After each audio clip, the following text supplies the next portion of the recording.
Just 500 ರೂಪಾಯಿ invest ಮಾಡಿ ಲಕ್ಷಗಿಟ್ಟಲೆ ಲಾಭವನ್ನ ಗಳಿಸಿ ಶ್ರೀಮಂತರಾಗಿ. ಹೌದು, ಸಾರ್ವಜನಿಕ ಭವಿಷ್ಯ ನಿಧಿ ಯೋಜನೆಯಲ್ಲಿ ಸದಸ್ಯರಿಗೆ ಇಂತಹದೊಂದು ಹೊಸ ಅವಕಾಶವನ್ನ ಕಲ್ಪಿಸಲಾಗಿದೆ. ದೀರ್ಘಾವಧಿ ಹಣ ಉಳಿಸಿ ಒಳ್ಳೆಯ ಲಾಭವನ್ನ ಪಡೆಯಬೇಕು ಅಂದ್ಕೊಳ್ಳೋರಿಗೆ ಈ ಒಂದು ಪಿಪಿಎಫ್ ಯೋಜನೆ ಅತ್ಯಂತ ಸೂಕ್ತವಾದ ಅವಕಾಶವನ್ನ ನೀಡಿದೆ.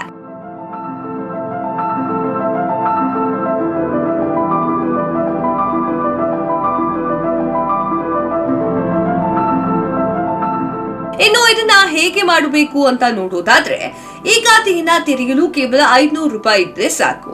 ಈ ಖಾತೆಯ ಅವಧಿ 15 ವರ್ಷಗಳು. ಆದರೆ ನೀವು ಬೇಕಾದ ಇನ್ನೂ 5 ವರ್ಷಗಳ ಕಾಲ ವಿಸ್ತರಣೆ ಮಾಡಬಹುದು. ಪ್ರತಿ ವರ್ಷ ಖಾತೆಗೆ ಕನಿಷ್ಠ 500 ರೂಪಾಯಿ ಹಣ ಹಾಕಲೇಬೇಕು. ಆದರೆ ಗರಿಷ್ಠ ಮಿತಿಯೂ ಕೂಡ ಇದೆ. 1 ವರ್ಷದಲ್ಲಿ 1.5 ಲಕ್ಷ ರೂಪಾಯಿಗಿಂತ ಹೆಚ್ಚು ಹಣವನ್ನ ಹಾಕೋಕೆ ಆಗೋದಿಲ್ಲ.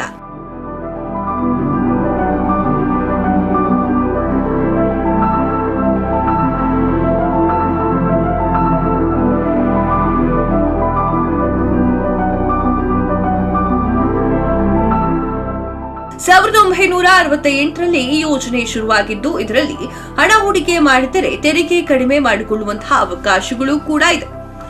ಯಾರು ಬೇಕಾದ್ರೂ ಈ ಪಿಪಿಎಫ್ ಖಾತೆಯನ್ನ ತೆರೆಯಬಹುದು. ತಮ್ಮ ಮಕ್ಕಳಿಗೂ ಕೂಡ ಪೋಷಕರಿಗೂ ಈ ಖಾತೆ ತೆರೆಯುವಂತಹ ಅವಕಾಶವಿದೆ. ಆದರೆ ವಿದೇಶದಲ್ಲಿ ನೆಲೆಸಿರುವಂತಹ ಭಾರತೀಯರು ಮತ್ತು ಹಿಂದೂ ಅವಿಭಕ್ತ ಕುಟುಂಬದವರು ಈ ಖಾತೆಯನ್ನ ತೆಗೆಯುವಂತೆ ಇಲ್ಲ.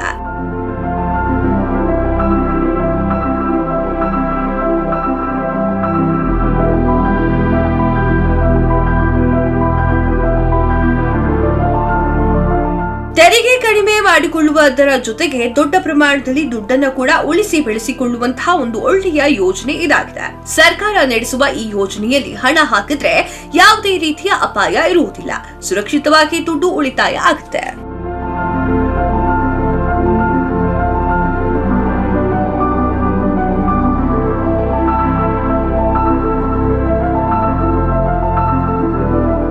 ಇನ್ನು ಈ ಪಿಪಿಎಫ್ ಖಾತೆ ತೆರೆಯಲು ಏನೇನು ಬೇಕು ಅಂತ ನೋಡೋದಾದ್ರೆ, ಅರ್ಜಿ ನಮೂನೆ, ಆಧಾರ್ ಕಾರ್ಡ್, ವಿಳಾಸ, ದೃಢೀಕರಣ ಪತ್ರ, ಪಾಸ್ಪೋರ್ಟ್, ಅಳತೆಯ ಭಾವಚಿತ್ರ ಸೇರಿ ಹಲವು ದಾಖಲೆಗಳು ಬೇಕಾಗುತ್ತೆ. ಈ ದಾಖಲೆಗಳನ್ನ ಈ ಖಾತೆಗಳನ್ನ ಆನ್ಲೈನ್ ಅಥವಾ ನೇರವಾಗಿ ಬ್ಯಾಂಕ್ ನಲ್ಲಿ ತೆರೆಯಬಹುದು. ನೀವು ಯೋಚಿಸಿ ಇಂಥ ಖಾತೆಯನ್ನ ತೆರೆಯಿರಿ, ನಿಮ್ಮ ಭವಿಷ್ಯಕ್ಕೆ ಅನುಕೂಲ ಆಗಬಹುದು.